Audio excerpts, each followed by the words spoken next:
They called it the Silent Settlement. When Serafina Thorne walked into the Manhattan Distinct Court to divorce her tech mogul husband Marcus, everyone expected a war. Marcus had hired the most vicious lawyers in New York. He had hidden assets. He had a mistress waiting in the car. He expected screaming. He expected tears. Instead, Serafina didn't say a word. She didn't negotiate. She didn't argue. She signed everything away in 3 minutes and walked out. Marcus thought he had won the lottery.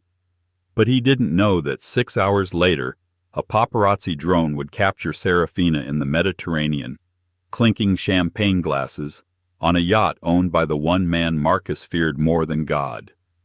This isn't just a divorce story. This is the story of the most brutal, brilliant revenge plot in high society history. The air inside the private arbitration room at Bradford and Ellis smelled of stale espresso and aggressive cologne.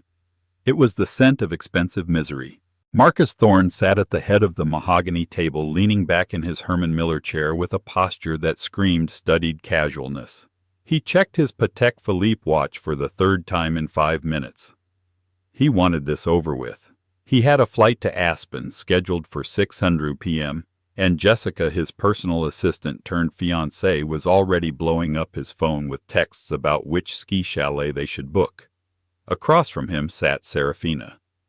If Marcus was a portrait of nervous energy disguised as arrogance, Serafina was a statue. She wore a charcoal business suit, vintage Dior tailored so sharply it looked like armor. Her hair was pulled back in a severe chignon, no jewelry, not even her wedding ring. That had been left on the nightstand of their penthouse in Tribeca 3 weeks ago, the morning she found the second phone taped under the vanity drawer. "Look, Serafina," Marcus said, his voice dropping to that condescending baritone he used when explaining algorithms to investors. "We can do this the hard way or the easy way. My offer stands. You get the apartment in Connecticut, the Audi, and a monthly stipend of $10,000 for 3 years. No equity in Thorne Logic. No stock options. No alimony after 2027. Marcus's lawyer, a shark named Gavin Rourke, who was famous for making senators' wives cry, slid a thick document across the table. Rourke smirked. "It's generous, Mrs. Thorne, considering you have no income and limited marketability at your age." Serafina was 34. She looked 25. But in Marcus's world, the cutthroat ecosystem of New York tech startups, she was ancient history. The silence in the room stretched. Rourke clicked his pen, a rhythmic tick-tick-tick designed to induce anxiety. Marcus watched her carefully. He knew Serafina. Or he thought he did. He expected her to break. She had been the supportive wife for 10 years. The one who hosted the dinner parties, who smoothed over his PR disasters, who proofread his code in the early days when they were living on ramen in a basement in Queens. She was emotional. She was soft. "I don't want the Connecticut house," Serafina said. Her voice was barely a whisper, but it carried a strange crystalline clarity.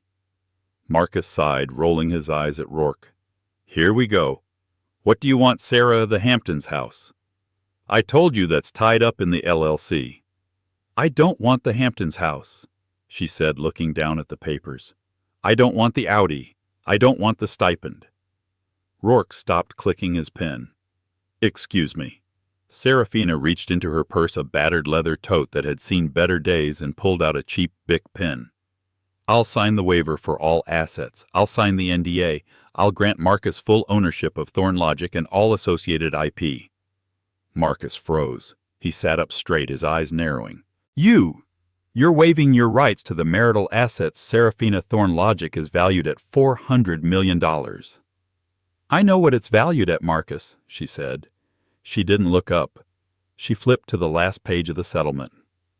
"Why?" Marcus asked, a sudden spike of paranoia piercing his chest. "What's the catch?" "No catch," Serafina said, her eyes finally meeting his. They were terrifyingly blank, like the windows of an empty house. "I just want to be done. I want to be free of you, today, right now." "You have to understand," Rourke interjected, looking confused for the first time in his career. If you sign this, you leave with nothing. Literally nothing. You'll be destitute. I'll manage, she said. Scritch, scratch. The sound of her signing the document was the loudest noise in the room. She signed 3 copies. She closed the folder and slid it back to Rourke. Is that it? She asked. Marcus was stunned. He felt a rush of euphoria. A dopamine hit stronger than any deal he'd ever closed. He had won. He had expected a year-long battle.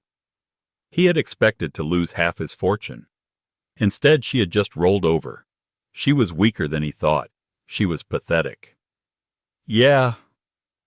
Marcus laughed, a nervous, giddy sound. Yeah, Sarah.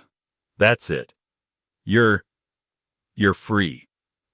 Serafina stood up. She smoothed her skirt. She didn't look at Marcus again. She didn't look at the lawyer. She turned on her heel and walked out of the conference room. Wait! Marcus called out, a sudden impulse of pity hitting him. Sarah, how are you getting home? Do you want me to call you an Uber? She stopped at the door. She didn't turn around. Don't worry about me, Marcus, she said. I have a ride. The door clicked shut. Marcus turned to Rourke and pumped his fist. Did you see that? Did you see that total capitulation? God, I'm a genius. She didn't even ask for the dog. Rourke frowned, looking at the signature on the page. It's too easy, Marcus. People don't just walk away from $500 million. She did. Marcus scoffed, pulling out his phone to text Jessica. She's broken Gavin. I broke her. Now let's get a drink. I'm officially a single man. But as Serafina stepped out of the office building onto Fifth Avenue, she wasn't crying. She wasn't looking for a taxi. She checked her watch. 11:15 a.m. She walked 2 blocks east to the corner of 57th. A black car was waiting. Not an Uber, not a town car. It was a Rolls-Royce Phantom, the windows tinted so dark they looked like obsidian. The driver, a massive man with a scar running down his neck, stepped out and opened the rear door. Good morning, Mrs. Thorne, the driver said. Or should I say Ms. Sterling? Serafina finally smiled. It wasn't a nice smile. It was the smile of a predator that had just watched the trap snap shut. Ms.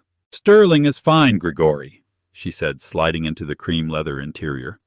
Take me to Teterboro. The jet is waiting. And the luggage? I left it all, she said, leaning back and closing her eyes. Everything I need is already on board. Marcus Thorne was drunk on victory and 3 neat scotches. By 2:00 p.m. he was at Le Bernardin holding court in a private booth. Jessica was there looking stunning and expensive in a red dress that Marcus had bought her with the company credit card. She was draped over him, giggling as he recounted the story of the morning. She literally just signed it, Jessica asked, eyes wide. She didn't want the jewels, the art. Nothing. Marcus shouted, slamming his hand on the table, making the silverware jump. She's an idiot, Jess. A total doormat. She probably thinks she's taking the moral high ground. Moral high ground doesn't pay the rent in Manhattan. The table laughed. It was filled with Marcus's sycophants, his CFO, his frat brothers, his yes men. They toasted to Marcus's genius. To the Bachelor King, yelled Dave, the VP of Marketing. Marcus raised his glass. To freedom and to upgrading. He kissed Jessica hard. But amidst the celebration, a small nagging feeling began to itch at the back of Marcus's brain. It was Gavin Rourke, his lawyer. Rourke hadn't come to the lunch. He had gone back to the office to file the papers, immediately paranoid that Serafina would change her mind. Marcus's phone buzzed. It was Rourke. Calling Gavin Rourke, attorney. Buzzkill, Marcus muttered, declining the call. It buzzed again immediately. Answer it, babe, Jessica said, tracing the rim of her glass. Maybe she's already begging for money. Marcus laughed and picked up. Gavin. Tell me the ink is dry. Tell me she's officially the past. Marcus, where are you? Rourke's voice was tight, strained. I'm at lunch, celebrating. Why, what's wrong? I'm at the clerk's office, Rourke said. I just filed the settlement, but Marcus, something triggered in the system when I entered the final decree. Triggered what a fee. No, a lien notification. I'm looking at the title deeds for the Tribeca penthouse and the Hamptons estate. Marcus, did you take out a second mortgage? What, no. The company is flush. Why would I take out a mortgage? Because according to the county clerk, neither of these properties belongs to you or the LLC. Marcus lowered his glass. The noise of the restaurant seemed to fade away. What are you talking about? I bought them. My name is on the deed. Your name is on the trust, Rourke corrected.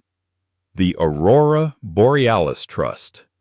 You told me that was your holding company. It is. I set it up 5 years ago. Marcus, Rourke whispered, I'm looking at the incorporation papers for the trust right now. You aren't the beneficiary. You're listed as the trustee. The beneficiary is an offshore entity registered in the Cayman Islands called Nemesis Holdings. Okay, so that's probably just how my accountant set it up to dodge taxes. I called your accountant, Rourke said. He didn't set up Nemesis Holdings. He's never heard of it. But I did a quick search. The signatory for Nemesis Holdings. It's Serafina. Marcus felt the blood drain from his face. That's impossible. Serafina doesn't know how to set up an offshore shell company. She's a housewife. She studied art history. Marcus, if she owns the trust and the trust owns the houses. She owns the houses. Marcus finished, his voice trembling. It gets worse, Rourke said. I just had the paralegal run a check on Thorn Logic's founding IP patents, the code, the core algorithm you use to build the platform. I wrote that code, Marcus snapped, in our basement. You wrote the front end, Rourke said. But the patent for the predictive data engine, the thing that makes the company worth $400 million, it's not in your name, it's in the name of the original developer. I am the developer. No, Marcus. The patent is registered to S. Sterling, Serafina Sterling, dated 2014, 2 years before you incorporated. Marcus dropped the phone. It clattered onto the white tablecloth, knocking over a glass of red wine. The stain spread like a gunshot wound across the fabric. Babe, Jessica asked, pulling away. What's wrong? You look like you've seen a ghost. Marcus couldn't breathe. She signed the waiver, his mind screamed. She waived her rights to marital assets. But if the houses and the IP weren't marital assets, if they were her separate property from before the marriage or held in trusts he didn't own, she hadn't waived anything. She had simply walked away with what was already hers, leaving him with nothing but the debt and the furniture. Give me the phone, Marcus hissed, scrambling for it. He dialed Serafina. The number you have reached has been disconnected. He dialed again. Disconnected. She planned this, Marcus whispered. She planned this whole thing. Who? Jessica asked, annoyed now. Serafina, Marcus screamed, causing the entire restaurant to turn and stare. She played me. She stole my company. Marcus, calm down, Dave said, standing up. Check social media. Maybe she posted something stupid. We can use it against her. Jessica pulled out her phone. She opened Instagram. Her thumb hovered, then scrolled, then stopped. Oh my God, Jessica whispered. What? Marcus demanded, snatching the phone from her hand. It was a post from TMZ. Breaking news. Uploaded 4 minutes ago. The headline read, The $1 billion rebound Serafina Thorn spotted in Monaco hours after divorce filing. Marcus stared at the photo. It was high resolution. It showed the deck of a super yacht, one of those massive floating cities that dwarfed regular boats. The name on the hull was visible in gold lettering, the Leviathan. Sitting on the sun deck wearing a white bikini and holding a glass of vintage Dom Perignon was Serafina. She looked relaxed, radiant. But it was the man sitting next to her that made Marcus's heart stop. The man was older, perhaps in his late 50s, with silver hair and a physique that spoke of personal trainers and private dojos. He was leaning in, whispering something into Serafina's ear, his hand resting familiarly on her shoulder.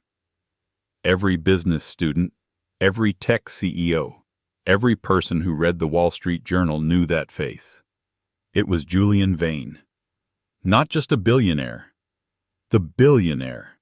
The man who owned the shipping lines, the satellite networks, the lithium mines. The man who was rumored to destabilize small governments for tax breaks. A man whose net worth made Marcus Thorne's $400 million look like pocket change. And Marcus realized with a sick twist of his stomach, Julian Vane was known for one other thing. He was the most ruthless corporate raider in the world. He bought companies, stripped them for parts, and left the CEOs destitute.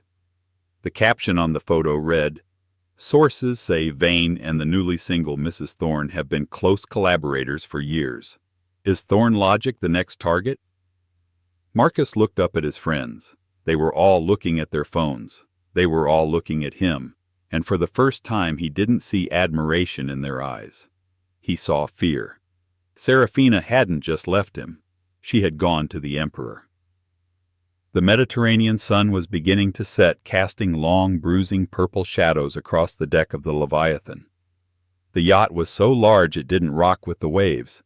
It simply displaced the ocean, a sovereign nation of steel and glass. Serafina Thorne. No. Serafina Sterling stood at the railing looking out at the glittering coastline of Monaco. The wind whipped at her hair, but she didn't move to fix it. For the first time in 10 years, she didn't have to be perfect. She just had to be victorious. "He's called 17 times in the last hour," a voice rumbled behind her. Serafina turned. The billionaire, the man the tabloids had identified as her new lover, was sitting in a wicker chair scrolling through a tablet. In the flesh, Sebastian Vane was even more imposing than his photos. He was 62, with eyes like flint and a reputation that made Wall Street bankers wet the bed. Note: the tabloids in Part 2 had misprinted his name as Julian, a common error for lazy journalists, but Marcus knew the truth. This was Sebastian Vane, the merchant of death for failing companies. "Only 17? Serafina asked, taking a sip of her sparkling water. "Marcus is losing his touch. I expected at least 50. "He's distracted," Sebastian said, tapping the screen. "My sources tell me he's currently screaming at his chief technical officer. Apparently they can't access the source code repository for the upcoming 3.0 update." Serafina smiled, a cold, small thing. "They won't be able to. I changed the encryption keys this morning at 9:00 a.m., right before I walked into the arbitration room." Sebastian chuckled, shaking his head. "You are a terrifying woman, Serafina. Remind me never to marry you." "Don't worry, Sebastian. You're safe. Our contract is strictly business." This was the first twist the world didn't know yet. Serafina and Sebastian weren't lovers. They were partners. 6 months ago, Serafina had discovered Marcus's affair with Jessica. She hadn't cried. She hadn't confronted him. Instead, she had gone to the library of their Tribeca home and pulled out the original incorporation binders for Thorne Logic. She traced the paper trail. She realized that Marcus, in his arrogance and laziness, had signed over power of attorney to her in 2015 so she could handle the boring tax stuff while he played visionary. She realized she owned the leverage, but she needed a hammer to swing it. She had met Sebastian Vane at a charity gala 3 years prior. Marcus had ignored Vane, calling him a dinosaur of the old economy. Serafina had spent 2 hours talking to him about supply chain logistics. Vane had been impressed. When she found out about the affair, she called Vane. "I have a company worth 400 million BT," she had told him. "But the CEO is a liability. I want to strip it, gut it, and sell the IP to the highest bidder. I need a partner with capital and a yacht to hide on while the dust settles." Vane had agreed on the spot. Back in New York, the dust wasn't just settling, it was choking Marcus Thorne. Marcus stormed into the server room of Thorne Logic's headquarters in Dumbo, Brooklyn. The room was freezing, filled with the hum of expensive machines. Silas, his CTO, a brilliant but socially anxious coder, was typing furiously, sweat beading on his forehead. "Fix it, Silas," Marcus roared. "Investors are calling me asking why the beta is down. Why can't we push the update?" "I'm trying, Marcus," Silas squeaked. "But the root directory, it's gone. It's been moved." "Moved? How do you move an entire platform?" "I didn't think it was possible, but the admin privileges were transferred at 9:05 a.m. to an external user, Nemesis admin." "Serafina," Marcus hissed. He paced the small room, running his hands through his hair. Okay, it's fine. It's just code. We have backups, right? Restore from the backup." Silas stopped typing. He swiveled his chair around, looking terrified. "Marcus, the backups were stored on the Amazon AWS server." "So, the billing account for the AWS server. It was on Serafina's personal American Express card, the one she used to build credit points for travel." Marcus felt his stomach drop. "And the card was canceled at noon. Amazon wiped the servers for non-payment an hour ago. The backups are gone." Silence descended on the server room. The only sound was the hum of the cooling fans cooling nothing. "Are you telling me?" Marcus whispered, his voice trembling. "That Thorn Logic, a company valued at nearly $500 million, currently consists of nothing but a nice logo and some rented office furniture?" "We have the front-end interface," Silas offered weakly. "The website looks nice. It just doesn't do anything when you click the buttons." Marcus slumped against the server rack.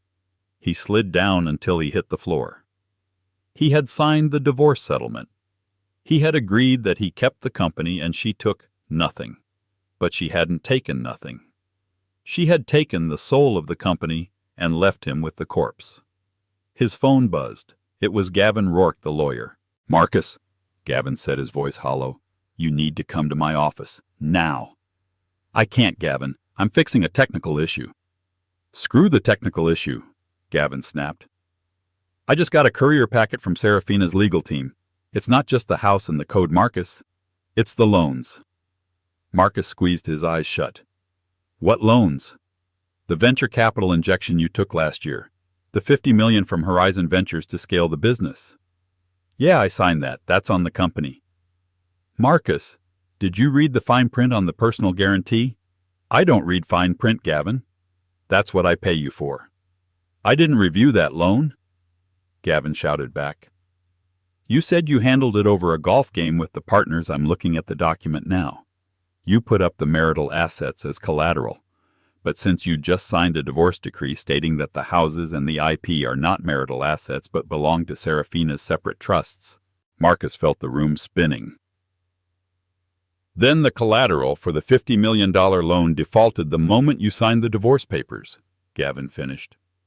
"The bank is calling in the loan, Marcus. Immediately. They want $50 million by close of business tomorrow, or they seize your personal liquid assets, your bank accounts, your stock portfolio, everything." Marcus hung up the phone. He looked up at Silas. "Silas," Marcus said, "do we have $50 million in the operating account?" Silas checked the screen. We have 300,000.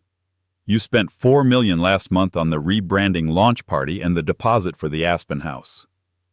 Marcus stood up. He walked out of the server room. He walked past the rows of employees, 20-year-olds in hoodies who thought they were working for the next Steve Jobs. He walked into his glass-walled office and locked the door. He looked at the bottle of scotch on his desk.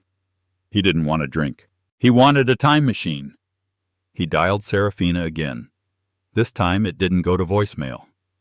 "Hello, Marcus." Her voice came through the speaker crisp and clear. He could hear the sound of seagulls in the background. "Sarah," he choked out. "Sarah, please. You've made your point. You win. Just give me the encryption keys. Give me the house back. We can renegotiate."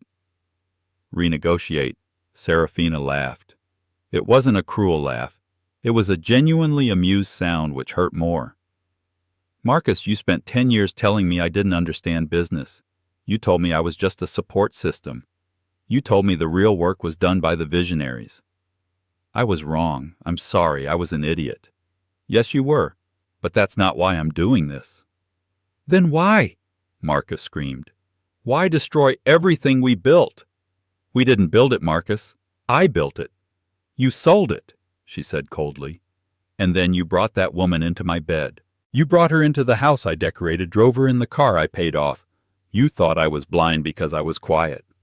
I'll leave her. I'll fire Jessica, I swear. Oh, I don't care about Jessica, Serafina said. She's just a symptom of your disease. The disease is your ego, Marcus, and I'm the cure. Sarah, the bank is calling the loan. I'll be bankrupt. I'll go to jail for fraud. I know, she said soothingly. I sent the tip to the SEC this morning. Good luck, Marcus. I have a dinner reservation. The line went dead. The fall of Marcus Thorne was not a slow decline. It was a cliff dive. By 9:00 a.m. the next morning, less than 24 hours after the silent settlement, the news had broken. The Wall Street Journal ran the piece, Thorne Logic CEO under investigation for securities fraud. Key assets missing. Jessica, the mistress, was the first rat to sense the rising water. She was in the apartment Marcus had rented for her in Soho. She was watching the news on a massive flat-screen TV, eating a kale salad, when the anchor mentioned imminent bankruptcy and seizure of personal assets. Jessica stopped chewing. She looked at the Cartier bracelet on her wrist. Marcus had given it to her last week. If the feds were coming, they would take gifts purchased with illicit funds. Jessica stood up. She went to the safe in the closet. She knew the combination. It was Marcus's birthday. She opened it. Inside were stacks of cash Marcus kept for emergencies, about $50,000. There were also 3 watches and a hard drive. She swept it all into her gym bag. She didn't pack clothes. She didn't leave a note. She called an Uber Black to JFK Airport. She blocked Marcus's number. By the time Marcus got back to the apartment that evening looking for comfort, the only thing left was a half-eaten salad wilting on the coffee table. But Marcus wasn't at the apartment yet. He was currently in hell. Hell in this case was the boardroom of Thorne Logic. Around the table sat the board of directors. These were men and women who had invested millions into Marcus's vision. They were not happy. Explain this to me like I'm a 5-year-old, Marcus, said Eleanor Vance, the lead investor from Horizon Ventures. She was a woman who could cut glass with her jawline. You divorced your wife. You gave her nothing. And now she owns the company's intellectual property. It's a misunderstanding. Marcus lied, sweat staining the armpits of his dress shirt. It's a clerical error in the patent filing. We're clearing it up. A clerical error? Eleanor threw a file onto the table. I just got off the phone with Serafina's lawyer, or rather the lawyer for Nemesis Holdings. They are offering to license the IP back to us. Marcus blinked. What? She's offering to lease us the code. The code we thought we owned. We can't pay her. Marcus slammed his hand down. That's admitting defeat. We have no choice, Eleanor shouted. Without that code, the product is dead. How much does she want? Marcus felt a glimmer of hope. Maybe Serafina just wanted money. Maybe he could buy his way out of this. How much? Eleanor looked at the paper. She looked pale. She wants a licensing fee of $10 million a month. And, Eleanor hesitated. And what? And she wants a seat on the board, the chairperson's seat. That's my seat, Marcus shrieked. Not anymore, Eleanor said quietly. She looked around the table. I move for a vote of no confidence in CEO Marcus Thorne. All in favor. Every hand in the room went up. You're fired, Marcus, Eleanor said. Security will escort you out. Marcus stood there stunned. You can't do this. I'm the founder. You're a liability, Eleanor said. And frankly, it looks like your ex-wife was the brains of the operation all along. We'd rather be in business with her. Two large security guardsmen Marcus had hired, men whose paychecks he signed, stepped forward. One of them took Marcus by the elbow. "Don't touch me," Marcus spat, shaking him off. "I'm leaving." He stormed out of the building carrying a cardboard box with a stapler and a photo of himself shaking hands with Elon Musk. As he walked out onto the cobblestone streets of Dumbo, the paparazzi were waiting. They swarmed him, flashes blinding him. "Marcus, Marcus, is it true you're bankrupt? Did Serafina plan this whole thing? Where is Jessica? Rumors say she was seen boarding a flight to Dubai." Marcus pushed through the crowd, his head down. He reached his Tesla. He tapped his phone to unlock the door. The app spun. "Access denied." He tapped it again. "Access denied. Owner has restricted access." "What?" Marcus yelled at the phone. "I am the owner." Then he remembered. The Tesla was registered to the company he had just been fired from. Eleanor had probably deactivated his digital key 30 seconds ago. Marcus kicked the tire. He kicked it again and again until he was screaming, tears streaming down his face. A billionaire turned beggar in the span of 48 hours. The cameras captured every second of it. Far away in the quiet luxury of the Mediterranean, Serafina watched the live feed on her laptop. Sebastian Vane poured 2 glasses of wine. He handed one to her. "Brutal," Vane noted, watching Marcus kick the car. "Effectively dismantled. The board just issued a press release. They've accepted your licensing terms. You are now the chairperson of Thorn Logic." "I know," Serafina said. She didn't look happy. She didn't look sad. She looked resolved. "So what's the next move?" Vane asked. "You go back to New York, take the throne." "Not yet," Serafina said. "Marcus is broken, but he's not finished. He still has one card left to play." "What card?" "He has no money, no company, no girl." "He has the media," Serafina said. "Marcus is a narcissist. When a narcissist is cornered, they don't just surrender. They try to burn the world down. He's going to go on TV. He's going to try to paint me as the villain. He's going to lie." "Let him," Vane shrugged. "Who will believe him?" "Everyone loves a victim," Serafina said. "Especially if he plays the scorned husband angle right. I need to make sure that when he opens his mouth, no sound comes out." "And how do you do that?" Serafina closed the laptop. She reached into her bag and pulled out a small black flash drive. "Part 2 of the plan," she said. "The mistress wasn't just a wedge to break up the marriage, Sebastian. I knew about Jessica long before I let Marcus know I knew." Vane raised an eyebrow. "You're saying you used her?" "I'm saying," Serafina said, turning the drive over in her fingers, "that Jessica wasn't just a pretty face. She was my spy. She just didn't know it." "You bugged her." "Better," Serafina said. "I introduced them." Sebastian Vane, a man who had toppled governments, looked at Serafina with genuine awe. "You set your husband up with a mistress so you could destroy him." "I set him up with a test," Serafina corrected. "If he had been loyal, nothing would have happened. Jessica would have just been the new intern. But Marcus couldn't resist. And because he couldn't resist, he told her secrets. Pillow talk, Sebastian. It's the most dangerous currency in the world." "And what's on the drive?" "Recordings," Serafina said. "Voice notes. Jessica liked to record their conversations to brag to her friends. She backed them up to the cloud, a cloud I had access to." She stood up, walking to the edge of the yacht. "Marcus is going to try to sue me for fraud. He's going to claim I stole the company. But when the world hears him admitting to tax evasion, bribery, and my personal favorite laughing about how he stole the original code from his college roommate, well," she tossed the flash drive in the air and caught it. "The divorce was the silent part," Serafina said. "Now comes the noise." 3 days after being fired from his own company, Marcus Thorne sat in the green room of the Brad Calver show. It was the most watched cable news program in the country. Calver was a shark, a man who thrived on outrage and scandal.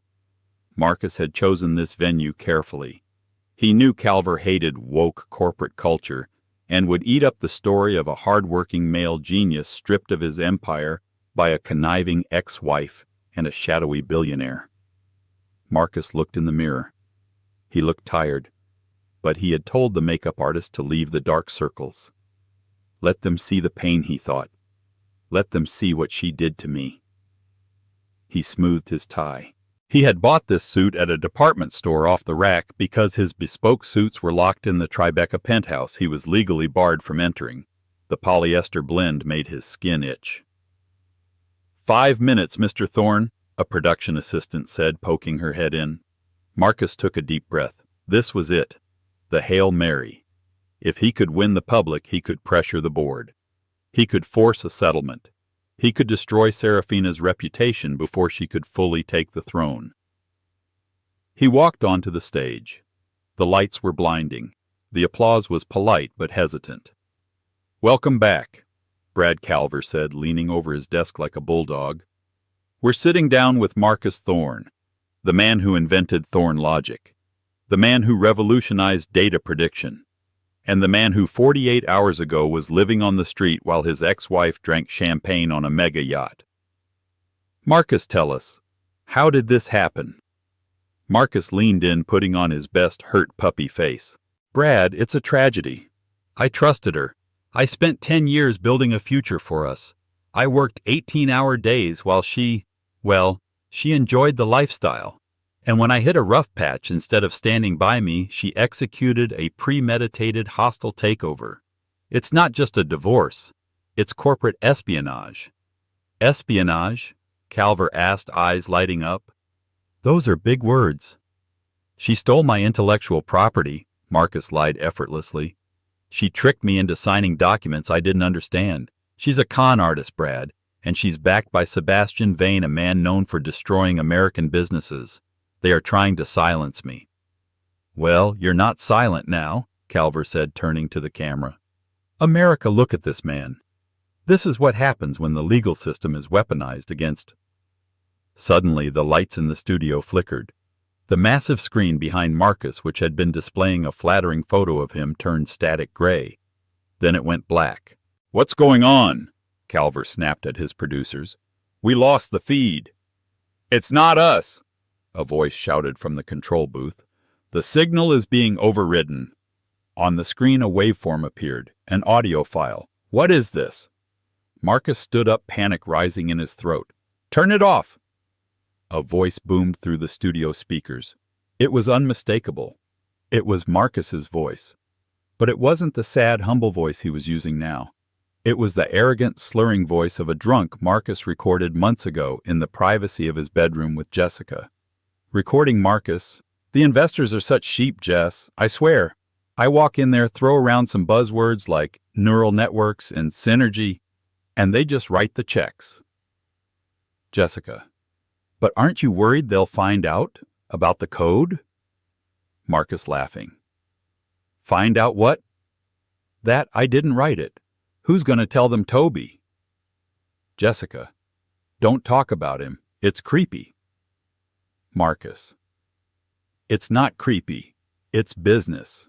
Toby was a genius, but he was weak. He OD'd Jess. He died in that dorm room and left his laptop open. I didn't kill him. I just rescued his work. I took the hard drive. He didn't need it anymore. I took Atlas, renamed it Thorne Logic, and made $1 billion. It's natural selection." The audio cut. The silence in the studio was absolute. It was heavier than gravity. Brad Calver stared at Marcus. The audience stared at Marcus. Marcus stood frozen, his face draining of color until he looked like a wax figure. "Toby," Marcus whispered to himself. He hadn't thought about Toby in years. Toby Miller, his college roommate at MIT, the quiet kid who wrote code like poetry, the kid who died of a fentanyl overdose in 2014. "You stole it," Calver asked, his voice low. He wasn't playing a character anymore. He was genuinely disgusted.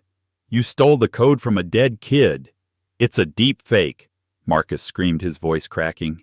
"AI. It's AI generated. Serafina is doing this. She's framing me." But then the screen behind him changed again. It wasn't audio this time. It was a document. It was a police report from 2014. A campus police evidence log. It listed the items found in Toby Miller's room at the time of death. One laptop missing hard drive, and next to it, a receipt from a pawn shop in Cambridge, dated 2 days after the death. Sold. 1 hard drive. Seller Marcus Thorne. "She has the receipts," someone in the audience whispered loud enough to be heard. "Cut the feed," Marcus yelled, lunging toward the cameras. "Stop filming, I'll sue you all." He tackled a cameraman, knocking the equipment to the floor. The live feed went sideways, showing a blurry angle of Marcus Thorne wrestling with security guards, screaming obscenities. "Get off me!" Marcus howled as 2 burly guards dragged him off the stage. "I am the CEO, I am a visionary!" In the control booth, the producer turned to Brad Calver. "Did we just broadcast that to 5 million people?" Calver nodded slowly. "Yeah. And I think we just won an Emmy." Marcus was thrown out the back exit of the studio into a rain-slicked alleyway. His suit was torn. His shoe was missing. He scrambled up, breathing hard. His phone was vibrating incessantly in his pocket. He pulled it out. 142 missed calls. Text from Mom. "Marcus, is it true? Did you steal from Toby?" Text from Gavin Rourke. "Do not speak to anyone. The FBI is issuing a warrant. I am resigning as your counsel. Good luck." "No, no, no," Marcus hyperventilated. He leaned against the brick wall, sliding down into the trash. The FBI. Securities fraud was one thing, but admitting to theft of IP from a dead man that opened up a decade of lawsuits. The Miller family would come for him. The investors would sue for restitution. He was looking at 20 years in prison. He needed to run, but he had no money. His accounts were frozen. His credit cards were dead. Wait, he froze. The Hamptons house. He remembered something. 3 years ago, during a brief period of paranoia about the market crashing, Marcus had withdrawn $2 million in cash. He had hidden it in the wine cellar of the Hamptons estate behind a false panel in the climate control unit. He never told Serafina. He never told Jessica. It was his apocalypse fund. If he could get to the Hamptons, get the cash, and charter a private boat to the Caribbean, he might have a chance. He pulled his hoodie up. He had found a dirty gray hoodie in a donation bin near the alley and began to walk. He couldn't take a train. There were cameras. He couldn't call a car. He stole a bicycle.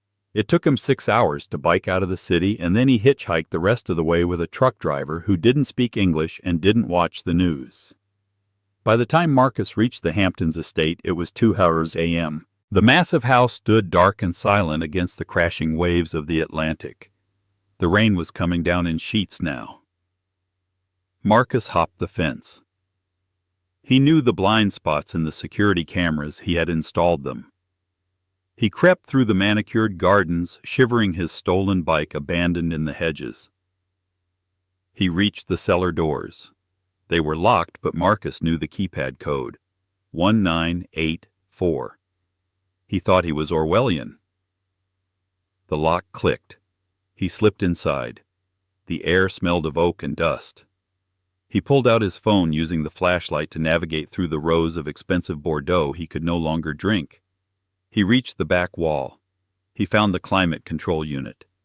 With trembling hands, he pried at the false panel. His fingernails broke. He grabbed a wine bottle and smashed the wood. Splinters flew. He ripped the panel away. He reached into the dark cavity. His hand met nothing but air. "No," he whispered. He reached deeper. He felt around frantically. The duffel bag, the $2 million, it had to be there. It was empty. Looking for this. The voice came from everywhere. It was surrounding him. Marcus spun around, dropping his phone. "Who's there?" Suddenly the lights in the cellar blazed on. Marcus covered his eyes blinded. At the top of the cellar stairs, sitting on a wooden crate, was a laptop. The screen was open. On the screen was a live video feed. It was Serafina. She was sitting in the cabin of the yacht wearing a silk robe. She looked warm. She looked comfortable. And she was holding a stack of $100 bills, fanning herself with them. "Sarah," Marcus gasped. You took it." "I took it 3 years ago, Marcus," Serafina said through the speakers. "Did you really think I didn't notice you withdrawing $2 million? I handle the accounts. I saw the withdrawal. I followed you. I watched you hide it. You let me think it was there. I needed you to have a destination," she said. "I knew that when the world collapsed, you'd run to your little safety net, like a rat to cheese." "Why?" Marcus sobbed, falling to his knees on the cold concrete. "Why torture me? Just call the cops." "I didn't call the cops, Marcus," she said softly. "I called someone else." "Who?" "Toby's mother." Marcus stopped breathing. "Mrs. Miller," he whispered. "She's a lovely woman," Serafina said. "She lives in Ohio. She's been mourning her son for 10 years, thinking he was just a junkie who threw his life away. She didn't know he was a genius. She didn't know his best friend stole his legacy." "Sarah, please." "I sent her the recordings, Marcus. And I sent her the location of this house. I told her you might be stopping by." "She's here." Marcus looked up at the cellar stairs, terrified. "No," Serafina said. "She's too old to travel that fast. But she has a lawyer, a very aggressive lawyer. And they called the local police to report a trespasser on the property, a property which, as you know, belongs to Nemesis Holdings." Sirens began to wail in the distance, getting closer. "You set me up," Marcus said, defeat washing over him. "I corrected the balance," Serafina corrected. "You built a castle on San Marcos. I just waited for the tide to come in." Marcus looked at the screen, at the woman he had underestimated for a decade. He realized now that the silence during the divorce wasn't submission. It was the deep breath a sniper takes before pulling the trigger. "Who are you?" Marcus asked. "You're not the woman I married." "No," Serafina said, leaning into the camera. Her eyes were hard as diamonds. "The woman you married was a role I played, a role you wrote for me, the dutiful wife, the shadow. But you forgot one thing about shadows, Marcus." "What?" "They get longer when the sun goes down, and it is very dark for you now." The cellar doors burst open. "Police, show me your hands." Flashlights cut through the gloom. Officers swarmed down the stairs, guns drawn. Marcus raised his hands. He looked back at the laptop screen. Serafina raised her glass of champagne. "Goodbye, Marcus." The screen went black. 18 months later, the sound of the heavy steel door slamming shut was the only clock Marcus Thorne had left. Inside the Federal Correctional Institution at Otisville, New York, time didn't move in hours or minutes. It moved in counts. The morning count, the lunch count, the evening count. Marcus sat on the edge of his bunk, staring at a blank composition notebook. He had been trying to write his memoir for 6 months. He had a title, The Icarus Algorithm: How I Built the Future and Was Robbed by the Past. But every time he put the cheap pen to the paper, his hand shook. He wasn't the Wolf of Wall Street. He wasn't a glamorous outlaw. In prison, he was a joke. The other inmates, mostly fraudsters and drug traffickers, called him tech support. If the TV in the common room broke, they made Marcus fix it. If the remote stopped working, they threw it at his head. He had lost everything. The money was gone, seized by the SEC and the banks. The houses were sold. Jessica was currently starring in a reality TV show called Gold Digger Island, where she openly mocked his performance in bed to millions of viewers. But the worst part wasn't the poverty or the humiliation. It was the silence.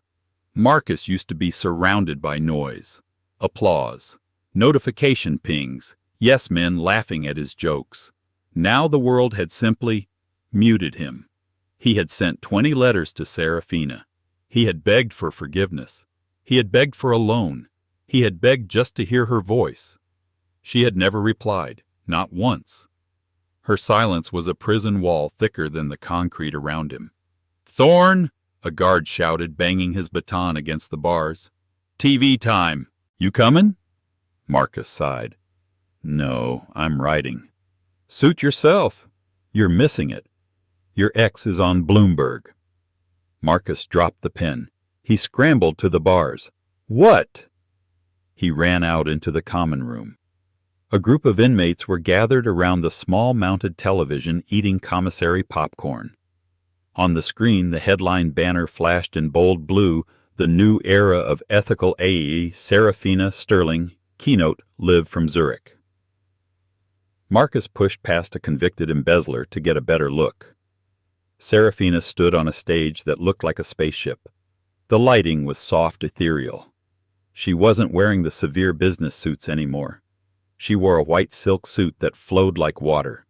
She looked younger. She looked powerful. She looked happy. She was speaking to a crowd of 3,000 of the world's most powerful leaders. "For a decade," Serafina said, her voice calm and resonant, "we were told that technology requires disruption, that to build something great you have to break things, you have to break rules, you have to break people." The camera panned to the front row. Sebastian Vane was there, looking proud. Next to him sat an elderly woman with gray hair and thick glasses. Marcus recognized her instantly. It was Mrs. Miller, Toby's mother. "But that was a lie," Serafina continued. "Real innovation isn't about theft. It isn't about speed at the cost of truth. Today I am proud to announce the retirement of the Thorne Logic brand." The crowd murmured. Marcus gripped the back of a plastic chair so hard his knuckles turned white. "Don't you dare," he thought. "Don't you erase my name." "The name Thorne represents a legacy of ego," Serafina said. "It represents a black box where credit goes in and lies come out. Today, we are rebranding. We are releasing the source code back to the academic community, and we are launching a new platform dedicated to transparent open-source data prediction." Behind her, the massive screen changed. The logo of Thorne Logic, a sharp, aggressive T, shattered into digital dust. In its place, a new logo formed, a simple, elegant geometric design, and the name, the Miller Foundation. "We are naming the company after its true architect," Serafina said, gesturing to Mrs. Miller in the front row. The old woman was weeping, holding Sebastian Vane's hand. "All profits from the Miller platform will go toward funding STEM education for underprivileged students and supporting addiction recovery programs. We are not here to make billionaires. We are here to make amends." The crowd exploded. It wasn't polite applause. It was a standing ovation, a roar of approval that shook the speakers of the prison TV. Marcus stared at the screen. She had done the one thing he couldn't conceive of. She hadn't just taken the money. She hadn't just taken the power. She had given it away. She had destroyed his legacy not by stealing it, but by proving it was worthless compared to the truth. "Damn, Thorne," the inmate next to him laughed, slapping Marcus on the back. "She just flushed your name down the toilet and got a tax write-off for it. That's cold. That's ice cold." On the screen, a reporter thrust a microphone toward Serafina as she walked off stage. "Ms. Sterling, Ms. Sterling, do you have any comment for your ex-husband? He's currently serving 5 years in federal prison. Do you have anything you want to say to him?" Serafina stopped. She looked directly into the camera lens. For a second, Marcus felt like she was looking right into his soul, seeing the dirty prison jumpsuit, the graying hair, the desperation. She paused. The world held its breath, waiting for an insult, a gloat, a moment of vindication. Serafina smiled, a small enigmatic curve of her lips.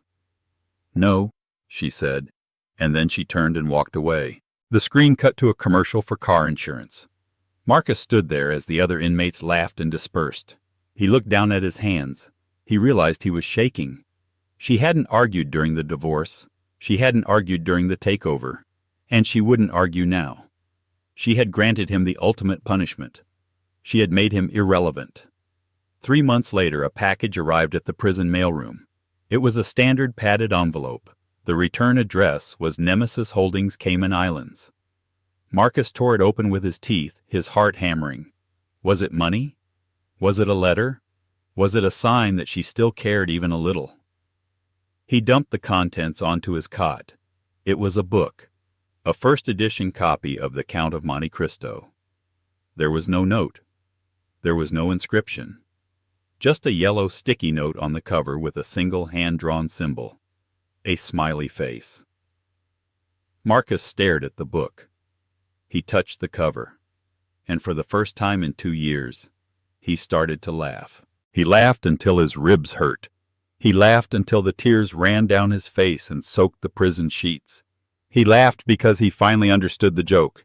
He was never the main character of this story. He was just the villain in her origin story. And the villain never gets the last word. The end. And that is the story of the silent settlement. Serafina Sterling proved that in a world full of noise-screaming matches and Twitter wars, the most dangerous weapon you can wield is silence. Marcus Thorne thought his wife was weak because she didn't fight back. He didn't realize that while he was playing checkers, she was playing 4D chess and she owned the board. She walked away with her dignity, her freedom, and eventually the entire empire, leaving him with nothing but his own ego to keep him company in a cell. It's a brutal reminder. Be careful who you underestimate. The quiet ones aren't quiet because they have nothing to say. They're quiet because they're plotting. If you enjoyed this story of ultimate karma, smash that like button right now. It helps the channel grow. And tell me in the comments, would you have taken the money? Or would you have destroyed the legacy like Serafina did? Don't forget to subscribe and turn on notifications so you don't miss the next crazy true story. Thanks for watching.